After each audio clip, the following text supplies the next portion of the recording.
Hello जी, नमस्कार दोस्तों। मैं हूं आपका दोस्त अरविंद। हमारे यूट्यूब चैनल रीड कर में आपका स्वागत है। जैसा कि दोस्तों हमारा एक सब्जेक्ट है शिक्षण अधिगम के सिद्धांत में। आज हम लोग नौवां लेसन स्टार्ट करेंगे जो हमारे सेमेस्टर एग्जाम के लिए अति महत्वपूर्ण है। चलिए दोस्तों वीडियो शुरू करते हैं। अगर दोस्तों चैनल को सब्सक्राइब नहीं किए हैं तो आप लोग चैनल को सब्सक्राइब कर लें।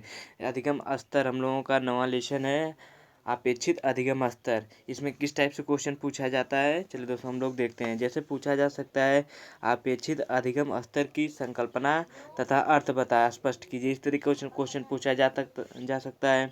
अगला हम लोगों का अपेक्षित अधिगम स्तर के उद्देश्य पूछा जा सकता है। और अपेक्षित अधिगम स्तर की संप्राप्ति में अधिगम अनुभवों का संयोजन पूछा जा सकता है। अधिगम अनुभवों के प्रकार ज्ञानात्मक, भावात्मक, क्रियात्मक, इस तरीके से पूछा जा सकता है। और अगला अधिगम अपेक्षित अधिगम प्रतिफल का अधिगम के पुनर्बलन का कई बार पूछा गया पुनर्बलन का महत्व। चलो दोस्तों हम लोग क्रम वाइज देखते हैं क्या है। ये सेमेस्टर एग्जाम के लिए अति महत्वपूर्ण है। चलो दोस्तों हम लोग क्रम वाइज देखते हैं। पहले हम लोग अपेक्षित अधिगम स्तर की संकल्पना देखते हैं। जैसे 6 से 14 वर्ष के बच्चों को निःशुल्क व अनिवार्य प्रारंभिक शिक्षा उपलब्ध कराने का उद्देश्य से शिक्षा का अधिकार अधिनियम लागू करके उसे मौलिक अधिकार की श्रेणी में लाया गया।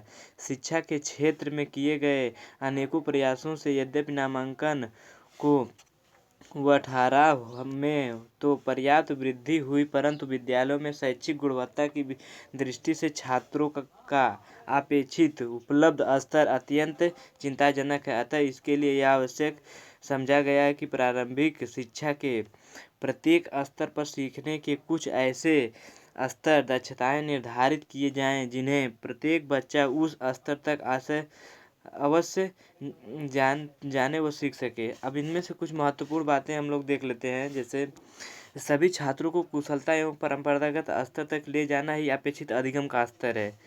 ठीक है, यह वह स्तर है जिसमें हर बच्चे को प्राप्त कर लेना आवश्यक है। अधिगम हर बच्चा प्राप्त कर सकता है। इसमें शिक्षा के स्तर में विभिन्नता के स्थान पर एक रूपता स्थापित हो, समान रूप से सबको आगे लेके चलना। फिर एक साथ एक और गुणवत्ता बढ़े और दूसरी ओर स्तर की समानता बनी रहे। अब आगे हम लोग देखते हैं अपेक्षित अधिगम का अर्थ। अलग अलग देखते हैं, अपेक्षित क्या है, अधिगम क्या है, स्तर क्या है। अब जैसे हम लोग जान लेते हैं अपेक्षित क्या, एक्सपेक्टेड, निर्धारित न्यूनतम दक्षताएं जिनकी प्राप्ति की आशा अपेक्षा की जाए।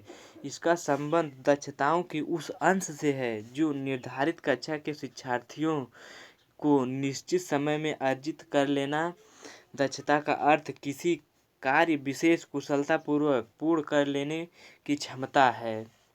अब अधिगम सीखना है। अधिगम का अर्थ है सीखना। ज्ञान, समझ, मूल्य, कौशल, व्यवहार में होने वाला परिवर्तन ही अधिगम कहलाता है। अब आगे हम लोग देखते हैं स्तर क्या है। उपलब्धि या संप्राप्ति का स्तर। जैसे उपर्युक्त शाब्दिक विश्लेषण के आधार पर अपेक्षित अधिगम स्तर का अर्थ है कि प्रत्येक कक्षा व विषय के लिए निर्धारित निश्चित दक्षताओं को प्रत्येक छात्र निश्चित समय में अवश्य प्राप्त कर ले। सीखने की अधिगम सीमा निश्चित नहीं की जा सकती, परंतु अपेक्षित स्तर तक छात्रों को पहुंचाने हेतु बच्चों को उनकी क्षमता, रुचि, गति के अनुसार सीखने के उपयुक्त अवसर व वातावरण अवश्य सुलभ कराया जाना चाहिए। कुछ ध्यान देने बातें हैं जो वांछित दक्षताओं को निपुणता के स्तर तक प्राप्त करना ही गुणवत्ता है। अपेक्षित अधिगम स्तर गुणवत्ता में को समता से जोड़ने का प्रयास। शिक्षा में गुणवत्ता और समानता आने से छात्रों में उपलब्धि स्तरों के असमानता स्तर ही समाप्त हो जाती है। अब आगे हम लोग देखते हैं, हम लोगों से क्वेश्चन पूछा जा सकता है। जैसे अपेक्षित अधिगम स्तर के उद्देश्य बताइए, उद्देश्य को स्पष्ट कीजिए। इस तरीके से क्वेश्चन पूछा जा सकता है। तो हम लोग लिख सकते हैं इसमें, जैसे अपेक्षित अधिगम स्तर जैसे ऊपर देख चुके हैं, अपेक्षित भी देख चुके, अधिगम भी देख चुके, स्तर भी देख चुके। अब उसी को हम लोग पॉइंट वाइज देख सकते हैं। जैसे सभी छात्रों को बिना किसी भेदभाव के गुणवत्ता शिक्षा प्रदान करना तथा उन्हें निर्धारित कुशलताओं में परंपरागत बनाना। आगे हम लोग पॉइंट वाइज देख सकते हैं उद्देश्य में। जैसे छात्रों में समान शैक्षिक गुणवत्ता की प्राप्ति सुनिश्चित करना, विविध छात्रों के उपलब्ध स्तर की विषमताओं में समाप्त करना, अध्यापक के लिए स्पष्ट लक्ष्य निर्धारित करके उसे उसके कार्य को दिशा प्रदान करना, अर्थात उसका कार्य छात्रों को निर्धारित योग्यताओं के स्तर पर पहुंचाना है, न कि सिर्फ पाठ्यक्रम को पूरा करना है। अब अगला है विद्यार्थी की उपलब्धि का मूल्यांकन करने की उत्पत्ति पद्धति चुनने में अध्यापक की सहायता करना, इस तरीके से। अब अगला है हम लोगों का पूछा जा सकता है क्वेश्चन, जैसे अपेक्षित अधिगम स्तर की संप्राप्ति में अधिगम अनुभवों का संयोजन कीजिए। इस तरीके से क्वेश्चन पूछा जा सकता है। तो हम लोग इसको समझ लेते हैं क्या है, क्या अपेक्षित अधिगम स्तर की संप्राप्ति अनुभव क्या है। जैसे सीखने तथा सिखाने की प्रक्रिया में शिक्षक छात्रों को सीखने के विविध अवसर उपलब्ध कराकर उनके अनुभवों को समृद्ध करता है, क्योंकि अनुभव को समृद्ध होने पर ही सीखने की सफलता निर्भर है। सीखने की अवधि में तथा उसके पश्चात छात्र द्वारा उस विषय से संबंधित प्राप्त अनुभव ही अधिगम अनुभव कहलाते हैं। जैसे सीखने का एक समान पर्यावरण जैसे स्वच्छ होना चाहिए, पारिस्थितिकी होना चाहिए, परिवेश माहौल होना चाहिए, उपलब्ध कराने में भी एक कक्षा के दो छात्रों के अधिगम अनुभव भिन्न भिन्न हो सकते हैं। अलग अलग कक्षा के बच्चों का अनुभव अलग अलग हो सकता है। कक्षा में शिक्षक निम्न क्रियाकलापों के माध्यम से छात्रों को सिखाने उपयुक्त अवसर प्रदान करें। जैसे हम लोग नीचे देखते हैं, पहले हम लोग कुछ जान लेते हैं। जैसे सीखने की प्रक्रिया में छात्र द्वारा निर्धारित दक्षताओं की संप्राप्ति की ही अपेक्षा अधिगम प्रतिफल है। इसको दोस्तों आप लोग ध्यान से देखिए, सीखने की प्रक्रिया में छात्रों द्वारा निर्धारित दक्षताओं की संप्राप्ति ही अपेक्षित अधिगम है। अब हम लोग कुछ पॉइंट देख लेते हैं। जैसे कक्ष में शिक्षक निम्न क्रियाकलापों के माध्यम से छात्रों को सिखाने तथा अवसर प्रदान करता है। जैसे पाठ पढ़वाना, विषय संबंधित लिखित कार्य करवाना, विचार विमर्श करना, निरीक्षण मतलब देखभाल होता है, वर्गीकरण करना यानी विस्तार, तुलना करना, निष्कर्ष निकालना, वाद विवाद तर्क करना, मौखिक प्रश्न पूछना, गतिविधि अभ्यास कार्य करना, खेल कूद में मनोरंजन या शारीरिक समूह कार्य करवाना। अब जैसे रुचिपूर्ण तरीके से आयोजन उपर्युक्त क्रियाकलापों के माध्यम से छात्रों में अधिगम प्रतिफल यानी लर्निंग आउटकम के रूप में ज्ञान बोध, अनुप्रयोग कुशलताओं, रुचियों तथा मनोवृत्तियों आदर्शों का विकास होता है। अपेक्षित अधिगम स्तर के अंतर्गत कक्षावार विषयवार निर्धारित दक्षताओं में बच्चों को कुशल बनाने के लिए शिक्षक को ऐसी उपयोग तौर तरीके अपनाना चाहिए कि जैसे उसमें बालक की रुचि आवश्यकता ज्ञानपूर्वक बने रहे, पर जिसमें उसे अपेक्षित दक्षता की संप्राप्ति भली भांति हो सके। अब जैसे प्रशिक्षु क्या करते हैं, स्वयं क्या करें। जैसे कक्ष में कराए जाने वाले कुछ और क्रियाकलाप प्रशिक्षु स्वयं खोज सूची बनाना तथा स्वयं पाठ पढ़ने में उसका प्रयोग करना। अब अगला क्वेश्चन पूछा जा सकता है हम लोगों से, जैसे अधिगम अनुभवों के प्रकार बताइए। अधिगम अनुभव के प्रकार कितने हैं? टाइप ऑफ लर्निंग एक्सपीरियंस, ज्ञानात्मक है, भावात्मक है, क्रियात्मक है। तो हम लोग ज्ञानात्मक, भावनात्मक तथा क्रियात्मक तीनों को हम लोग क्रम वाइज देखते हैं। जैसे पहला हम लोगों का ज्ञानात्मक अधिगम अनुभव। ज्ञानात्मक अधिगम अनुभव है क्या? जैसे हम लोग जान लेते हैं, ज्ञानात्मक अनुभव के अंतर्गत उन बातों तथा तथ्यों का सीखना शामिल है जिनका संबंध ज्ञान बोध साथ साथ मानसिक क्रियाओं से अधिक होता है। जैसे किसी बात को जानना, किसी बात को समझना, उस पर चिंतन करना, कल्पना करना, पूर्वानुमान लगाना कि इस बात में क्या अर्थ निकल सकता है। ज्ञानात्मक अनुभव का मूल्यांकन करना, उन विभिन्न विषयों को पढ़ाना लिखाना तथा अभ्यास करना तथा गृह कार्य की जांच करना, संशोधन करना मानसिक अर्धवार्षिक परीक्षाओं द्वारा आयोजन द्वारा किया जाता है, ज्ञानात्मक है।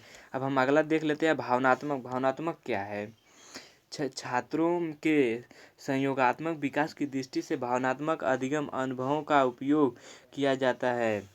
इस अनुभव का संबंध छात्रों के उन सभी व्यवहारों, आदतों तथा रुचि, रुझानों, मूल्यों व आदर्शों से है जो उनके चरित्र निर्माण व व्यक्तिगत के विकास में विशेष भूमिका निभाते हैं। इसके द्वारा छात्रों में नियमितता, समयबद्धता, स्वच्छता तथा श्रमशीलता, सहभागिता, उत्तरदायित्व, सच्चाई तथा देश प्रेम की भावना विकसित होती है। भावनात्मक से इतनी प्रकार की भावना उत्सुक होती है। अगला हम लोगों का है क्रियात्मक अधिगम अनुभव। क्रियात्मक अधिगम अनुभव है क्या? जैसे क्रियात्मक अधिगम अनुभव छात्रों के शारीरिक तथा मानसिक विकास में सहायक होता है। यह छात्रों की कल्पना, रचना तथा सृजनात्मक प्रवृत्ति से जुड़े होते हैं। इसमें किसी प्रकार के अच्छे तरीके से करने का ढंग, किसी वस्तु के निर्माण का कौशल तथा शारीरिक खेल कूद, पीटी योजना तथा अन्य क्रियाओं शामिल है। क्रियात्मक जैसे कार्य करके, उसी को क्रियात्मक कहते हैं। जैसे उपर्युक्त अधिगम अनुभव छात्रों को प्रत्यक्ष व अप्रत्यक्ष रूप से सदैव प्राप्त होते हैं। इन्हीं के आधार पर सीखने की प्रक्रिया आगे बढ़ती है। शिक्षकों को अधिगम अनुभव को समायोजन में विषय वस्तु, छात्रों के मानसिक स्तर तथा उसकी रुचियों, क्षमताओं व सकारात्मक परिणामों की प्राप्ति पर विशेष ध्यान देना चाहिए, ताकि छात्रों की अपेक्षित कुशलताओं का विकास किया जा सके। जैसे सभी कार्यात्मक उनके ज्ञानात्मक अनुभव को लिखाया जाए, भावनात्मक अनुभव को, क्रियात्मक अनुभव को। जैसे प्रशिक्षु अपनी कक्षा में छात्रों को ज्ञानात्मक, भावनात्मक, क्रियात्मक अनुभव कैसे प्रदान करें, तीनों अनुभवों को उदाहरण सहित उनके नोट में बनवाना चाहिए। अब अगला क्वेश्चन हम लोगों से पूछा जा सकता है, अपेक्षित अधिगम प्रतिफल का अधिगम के पुनर्बलन यानी दोहराने का, सही ढंग से स्थायित्व प्राप्त करने का, अपेक्षित अधिगम को सही तरीके से ग्रहण करने का पुनर्बलन कहलाता है। अब पुनर्बलन को हम लोग कैसे अपने सेमेस्टर एग्जाम में लिख सकते हैं, तो उसको हम लोग अपने देखते हैं। जैसे लिख सकते हैं हम लोग, शिक्षण अधिगम प्रक्रिया को प्रभावशाली, रुचिपूर्ण तथा सुगम, आनंददायी व अंततः क्रियात्मक बनाने में पुनर्बलन महत्वपूर्ण भूमिका निभाता है। पुनर्बलन का शाब्दिक अर्थ है पुनः बल देना, यानी दोबारा उस पर प्रयोग करना। जैसे स्मृति होता है, स्मृति का मतलब है जैसे पुरानी पढ़ी हुई चीज़ को उसको दोबारा रिपीट करना, ध्यान करना, स्मृति है। तो उसी का दूसरा रूप है पुनर्बलन। पुनः बल देना अर्थात छात्रों के सफल प्रयासों को प्रेरित व उत्साहित करना तथा अनुचित व त्रुटियों, कार्यों, व्यवहारों की संभावना को कम या हतोत्साहित करना हम लोगों का पुनर्बलन कहलाता है। अब जैसे पुनर्बलन के दो प्रकार के होते हैं। जैसे एक सकारात्मक है, एक नकारात्मक। जैसे सोच के ऊपर निर्भर करता है, सकारात्मक हम कर सकते हैं, नकारात्मक हम नहीं कर सकते हैं।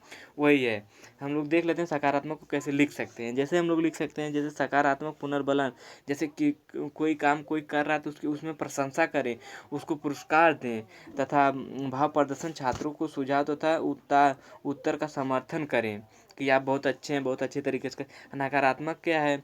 जैसे कोई बच्चा कोई कार्य कर रहा है, उसकी निंदा किया जाए, उसको दंड दिया जाए, उसको कहा जाए, फटकारा जाए, तुम गलत कर रहे हो। इस तरीके से नकारात्मक पुनर्बलन हो जाएगा। और इसमें कुछ हम और विषय लिख, जैसे निर्धारण विषय वस्तु को सूचित शिक्षण क्रियाकलापों के माध्यम से शिक्षक छात्रों तक पहुंचता है। उनमें दक्षताओं के विकास में विद्यालय, घर, परिवार व आसपास का परिवेश समान रूप से महत्वपूर्ण होता है। विद्यालय में बच्चों को अपेक्षित स्तर तक पहुंचाने में शिक्षक की भूमिका अति महत्वपूर्ण है। शिक्षण समय छात्रों को पुनर्बलन प्रदान करने का कार्य मुख्यतः शिक्षक का होता है। अतः शिक्षक को चाहिए कि छात्रों के प्रत्येक सही तथा प्रशंसनीय कार्यों को सराहना दे। जैसे बच्चा कोई भी कार्य कर रहा है उसमें उत्साह जगाइए, उसको मोटिवेट करिए, यही पुनर्बलन है। अब जैसे हम लोगों का आगे हम लोग इसमें और कुछ लिख सकते हैं। जैसे कक्षा या वो विषय के लिए निर्धारित दक्षताओं में छात्रों की उपलब्धि तथा ज्ञान मूल्यांकन के द्वारा होता है। जब तक उसका टेस्ट नहीं लेंगे तब तक उसके स्तर का पता नहीं लगाया जा सकता है। मूल्यांकन स्तर व्यवहार व व्यवहारिक शिक्षण अधिगम की प्रक्रिया से जुड़ा है, क्योंकि छात्रों की उपलब्धि स्तर तथा उनके पिछड़ेपन का पता तभी लगाया जा सकता है जब उसको हम टेस्ट लें या उसके बारे में उसको मौखिक प्रश्न किया जाए, तभी उसके ज्ञान का पता लगाया जा सकता है। पुनर्बलन प्रक्रिया है। अब जैसे हम लोगों का वस्तुनिष्ठ प्रश्न किस टाइप से पूछा जा सकता है। जैसे अपेक्षित अधिगम स्तर की संकल्पना राष्ट्रीय नीति में की गई। इस तरीके से अपेक्षित अधिगम स्तरों का निर्धारण किस समिति द्वारा किया गया। इस तरीके से क्वेश्चन बहुविकल्पी पूछा जा सकता है। जैसे प्राथमिक स्तर व दावे समिति में किन विषय वस्तु, इस तरीके से। अब लघु उत्तरीय क्वेश्चन पूछा जा सकता है। जैसे अपेक्षित अधिगम स्तर से आप क्या समझते हैं। अपेक्षित जैसे हम लोग ऊपर देखते हैं प्रतिफल क्या है, पुनर्बलन का क्या अर्थ है, इस तरीके से क्वेश्चन पूछा जा सकता है। अब दीर्घ उत्तरीय में भी पूछा जा सकता है। दीर्घ उत्तरीय वैसे पूछता नहीं हम लोगों का, लघु उत्तरीय अति लघु उत्तरीय यही क्वेश्चन पूछता है। दोस्तों वीडियो अच्छी लगे तो चैनल को सब्सक्राइब करें, वीडियो को लाइक करें, शेयर करें। धन्यवाद दोस्तों। ऐसे ही हम सेमेस्टर एग्जाम के तैयारी के लिए वीडियो अपलोड करते रहेंगे। आप लोग चैनल से जुड़े रहें। अगर कोई नोटिफिकेशन भी जारी होता है परीक्षा से रिलेटेड तो हम आपको प्रोवाइड करा देंगे, जिससे आप लोगों को जानकारी मिल सके। धन्यवाद दोस्तों।